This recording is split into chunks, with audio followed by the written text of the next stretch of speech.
ఊపిరి పోసుకోగానే బంధాలు ఏర్పడతాయి. ఊపిరి పోగానే జ్ఞాపకాలు మిగిలిపోతాయి. ధనము, దేహము రెండూ శాశ్వతం కాదు. మనం చేసేటువంటి మంచి పనులు శాశ్వతం. మనిషికి మరణం ఉంటుంది కానీ మంచితనానికి మరణం ఉండదు. ప్రతి మనిషి మంచిగా జీవించాలి. మనం పోయినా మన గురించి చెప్పుకునేలాగా జీవించాలి. మంచి పనులు గుర్తుండేలాగా చేసి వెళ్ళిపోవాలి ప్రతి మనిషి. సో అదే లైఫ్. కానీ అందరూ ఏంటంటే డబ్బు డబ్బు డబ్బు డబ్బు డబ్బులో ఏమి లేదనే విషయం తెలుసుకోలేకపోతున్నారు. మనిషికి కావాల్సింది పిడికెడి మెతుకులు కావాలి. ఏదో శరీరం కనపడకుండా కప్పుకోవడం చిన్న బట్ట ఉంటే సరిపోతుంది మనిషికి. భగవంతుడు అన్నీ సృష్టించాడు. గాలి, నీరు, భూమి, పంచభూతాలు అన్నీ ఇస్తున్నాయి మనకి. ఇది తప్పిపోయారు మనుషులు. అందుకే ఇవన్నీ ప్రాబ్లమ్స్. మీరు ఇప్పుడే ఇంతకుముందు ఒక క్వశ్చన్ అడిగారు. మీరు ఓవరాల్గా రాజకీయాల్లో డబ్బు లేకపోతే అన్నీ మర్చిపోతారు ఇవి అది అని చెప్పారు మీరు ఇంతకుముందు.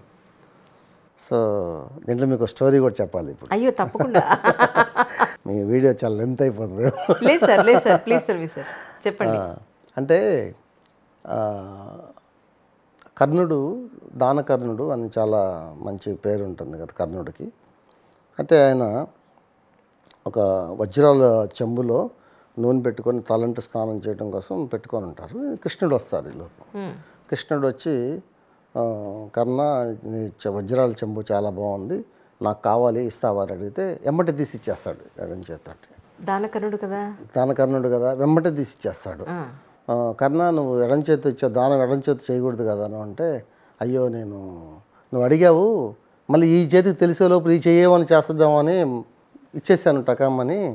దానం సరే ఏదైనా మంచి పనే కదా చేశాను అని చెప్పి ఏదో సర్ది చెప్తాడు. ఇదంతా అర్జునుడు చూస్తూ ఉంటాడు పక్క నుంచి.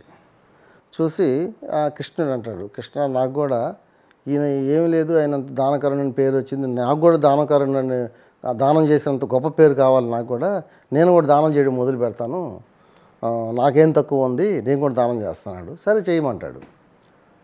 సరే చేయమని చెప్తాడు. చెప్పిన తర్వాత ఒక బంగారం కొండ తయారు చేసి ఇస్తాడు కృష్ణుడు. ఈయన అందరికి దండోరా వేసి మొత్తం రాజ్యంలో ఉన్న ప్రజలందరినీ పిలిచి దానం చేస్తున్నాం అంటే అందరూ వస్తూ ఉంటారు. రోజు కొంచెం తవ్వి ఇస్తూ ఉంటాడు అందరికీ. అర్జునుడు కూడా ఇస్తూ ఉంటాడు. అట్లా రోజు ఇస్తూ ఉంటే చాలామంది జనాలు వస్తూనే ఉంటారు. వస్తూనే ఉన్న తర్వాత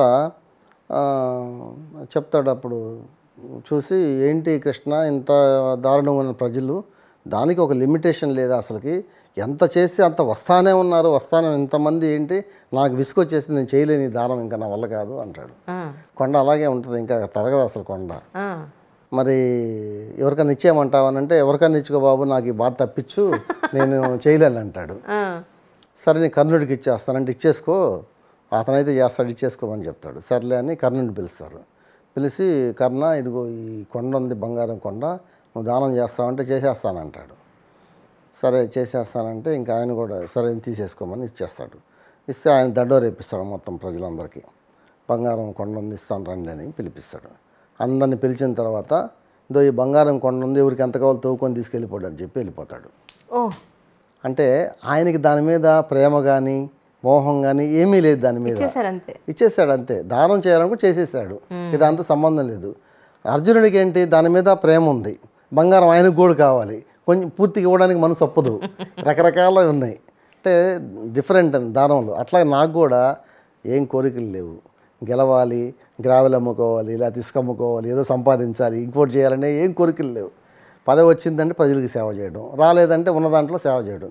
నేను ఒకే నినాదంతో రాజకీయాల్లోకి, గెలిస్తే న్యాయం చేస్తా, ఓడితే సహాయం చేస్తానని నినాదంతో రాజకీయాల్లోకి వచ్చాను నేను. అద్భుతం, అద్భుతం. అయితే గెలవలేకపోయాను, సహాయం చేశాను. ఇప్పుడు గెలిస్తే న్యాయం చేస్తాను. ఏం న్యాయం చేస్తానంటే పేదరికాన్ని నిర్మూలిస్తాను మొత్తం కంప్లీట్గా.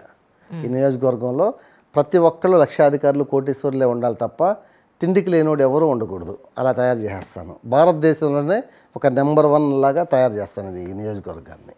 అందుకోసం రాజకీయాల్లోకి వచ్చానండి. అద్భుతం, అద్భుతం. అంటే మీలాంటి రాజకీయ నాయకుల్ని నేను ఇంతవరకు చూడలేరు కూడా ఇంకా. సో ఇక్కడ కాన్స్టిట్యున్సీ ప్రజలందరికీ కూడా నేను చెప్పేది అంటే, ఇంత జర్నీ తర్వాత నాకు అనిపించిన ఫీలింగ్ చెప్తున్నాను మీకు. అది ఫైనల్గా నిర్ణయం మీదనుకోండి. బట్ కానీ ఇలాంటి ఒక ఉన్నతమైన వ్యక్తి, మేబీ పెద్ద పెద్ద యూనివర్సిటీల్లో గొప్ప గొప్ప చదువులు చదువుకున్న వాళ్ళు కూడా ఇంత సింప్లిసిటీతో ఉండరేమో. ఎంతో జీవితాన్ని చూసిన ఆయన ప్రజలకి సేవ చేయాలనే ఉద్దేశంతో రాజకీయాల్లోకి రావడం అనేది చాలా సంతోషం. ఇక్కడ ప్రజలందరూ కూడా ఆయనకి సపోర్ట్ చేస్తారని, ఆయన విజయానికి ఏమంటారు, ఒక రెడ్ కార్పెట్ వెల్కమ్ అందిస్తారని మనస్ఫూర్తిగా కోరుకుంటున్నాను.